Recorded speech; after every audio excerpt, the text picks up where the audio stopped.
नमस्कार दोस्तों। आज हम सुनेंगे मनोहर श्याम जोशी जी की लिखी कहानी शक्कर पारे।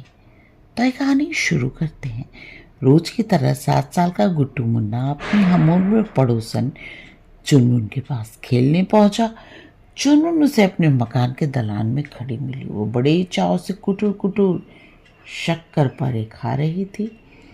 गुड्डू मुन्ना उसके करीब जाकर खड़ा हो गया, मगर न जाने क्यों चुनमुन ऐसी बन गई जैसे उसने उसे देखा ही ना हो। गुड्डू मुन्ना फिर ठीक चुनमुन के सामने आकर खड़ा हो गया, मगर चुनमुन ने तब भी उसकी ओर कोई ध्यान नहीं दिया। ये चुनमुन बड़ी शान से मरी जा रही है। गुड्डू मुन्ना ने सोचा और कहा, मत बोलो तो मत बोलो, हम भी नहीं बोलेंगे। फिर उसका ध्यान शक्कर पारों की ओर गया। नरम पड़ते हुए वो बोला, चुनमुन, ओ चुनमुन, मुझसे क्यों बोल रहा है? चुनमुन बोली, याद नहीं कल शाम तेरी मेरी कुट्टी हो गई थी? गुड्डू मुन्ना को याद आया कल शाम उसका और चुनमुन का झगड़ा हो गया। उस झगड़े में सारा दोष चुनमुन ही का था।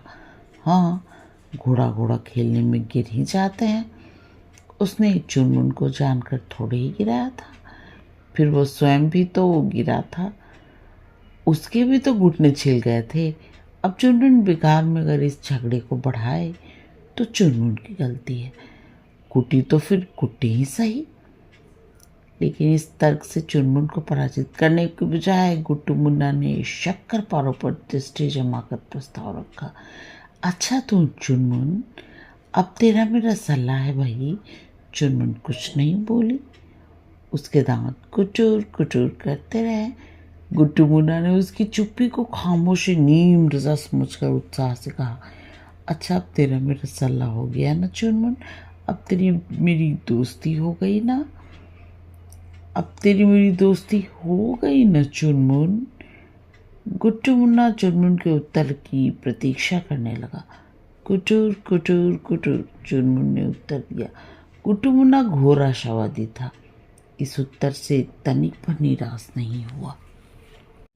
उसने बड़े ही प्रसन्न स्वर में कहा, अब तेरा मेरा सल्ला हो गया ना, अब मैं और तू सब मिलकर खेलेंगे है ना, संग साथ घूमने जाएंगे है ना, चीज़ें खाएंगे है ना, तू मुझे शक्कर पारे खिलाएगी है ना।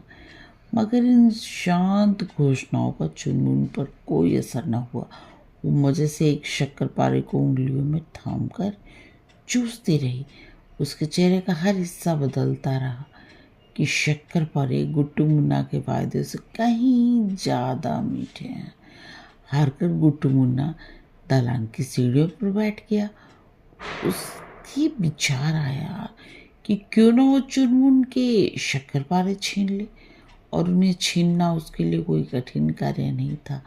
वो चुनमुन से तगड़ा जो था, लेकिन चुनमुन से शक्कर पारे छीनने का अर्थ था चुनमुन का रोना और उसकी माँ का भीतर से बाहर आना। और गुड्डू मुन्ना अगर किसी से डरता था तो चुनमुन की माँ से। संक्षेप में यह कि छीनकर शक्कर पारे तो मिल सकते थे, पर बड़े ही महंगे दामों में। कुछ समझ में ना आता देख गुड्डू मुन्ना ने चुनमुन की ओर देखा, इस आशा से कि शायद उसकी मनस्थिति में इस बीच कोई परिवर्तन आ गया हो। लेकिन स्थिति पूर्ववत थी। चुनमुन की जेब से एक के बाद एक निकलकर शक्कर पारे उसके मुंह में गायब होते जा रहे थे। गुड्डू मुन्ना ने देखा कि मौका कुछ कर दिखाने का है, खाली बैठने से काम नहीं चलेगा। बादशाह 43-440 मोहल्ले की शराबी की नकल करते हुए जोर से चीखा। चुन्नू ने पलटकर उसकी ओर मुस्कुराते हुए देखा। उसे लगा जैसे शक्कर पारे उसके मुंह में आ गया। फोटो फोटीरी फोर काला आदमी, उसने अपना अभिनय जारी रखा। चुन्नू ने एक शक्कर पारा अपने होठों से दबा लिया और उसे होठों से ऊपर नीचे हिलाते रही। गुड्डू मुन्ना के अभिनय पर उसने कोई ध्यान नहीं दिया। गुड्डू मुन्ना के मुंह में आए हुए शक्कर पारे गायब हो गए। यहाँ केवल लार बची रही। गुड्डू मुन्ना फिर यूं ही बेमतलब जोर से हंसा, लेकिन हंसी का चुनमुन पर कोई प्रत्यक्ष प्रभाव नहीं पड़ा। मगर गुड्डू मुन्ना चुनमुन की जिज्ञासा प्रबल करने पर अपने आप को लगाए रहा और अपनी हंसी को तर्कयुक्त सिद्ध करने के लिए कोई मजेदार बात सोचने लगा, परंतु उसका जरखेज दिमाग भी काम कोई मजेदार बात न उपजा सका। इस मजेदार बात की कमी से तनिक बहुत उत्साह न हो गुड्डू मुन्ना पुनः जी खोलकर हंसा।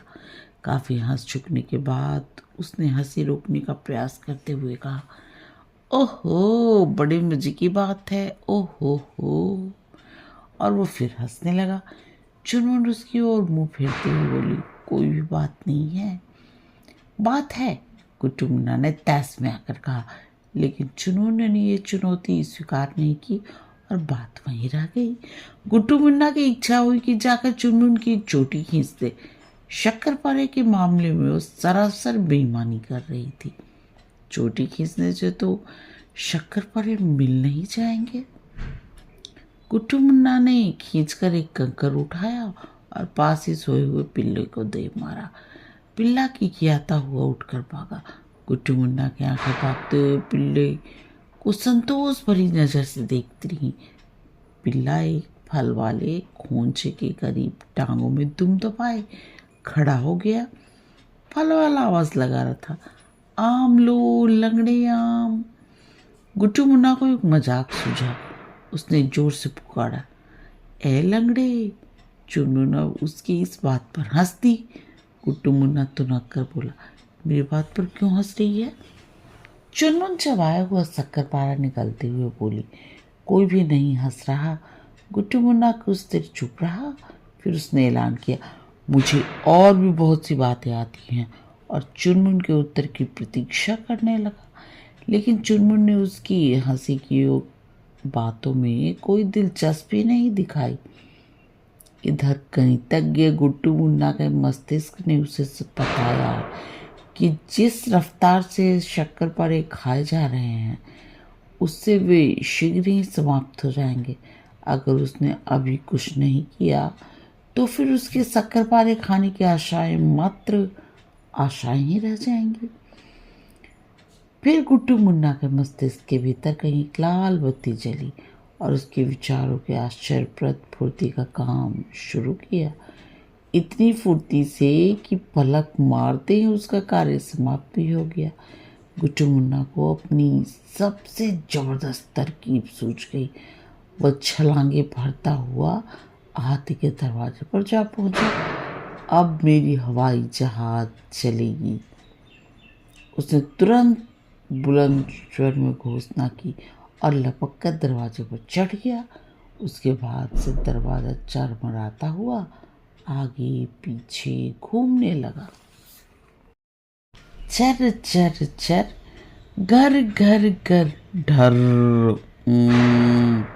गुड्डू मुन्ना का हवाई जहाज चल पड़ा, धीरे धीरे, जैसे बिना किसी विशेष मतलब के।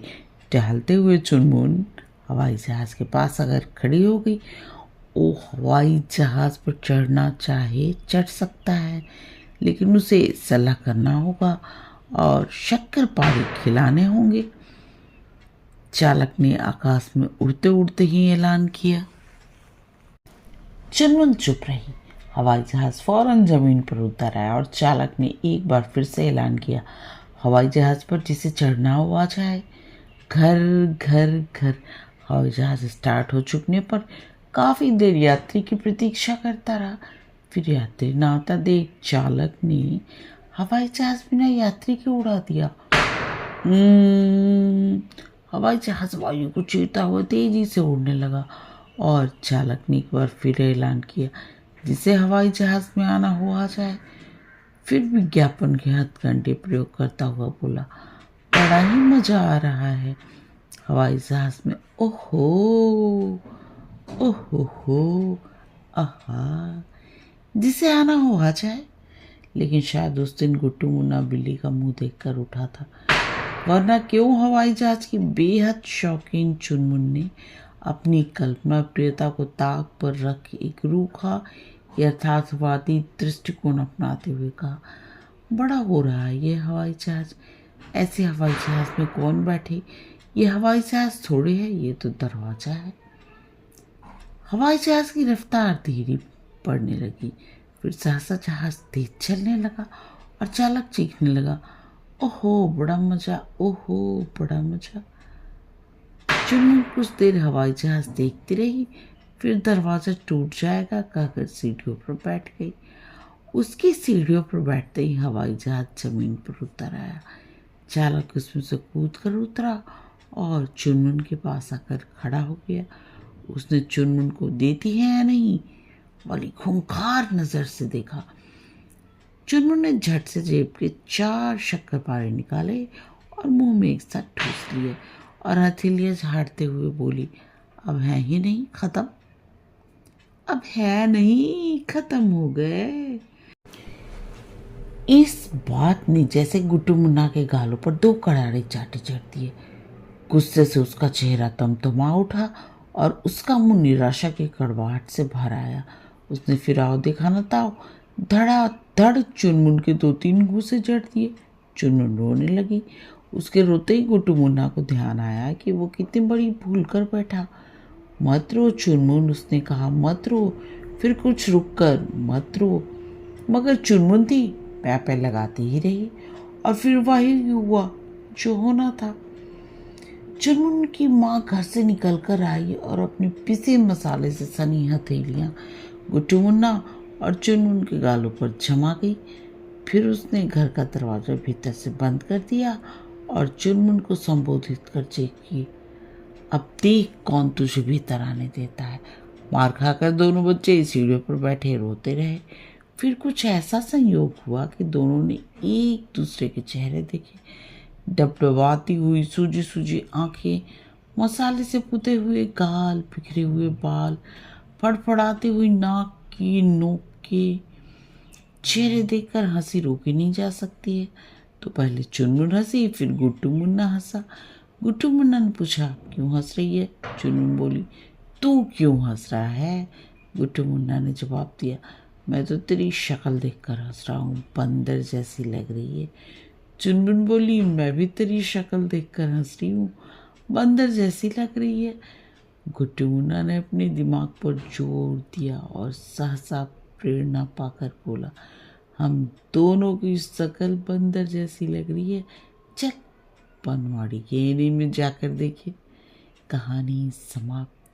कहानी सुनने और अपना कीमती समय देने के लिए आप सबका बहुत बहुत धन्यवाद।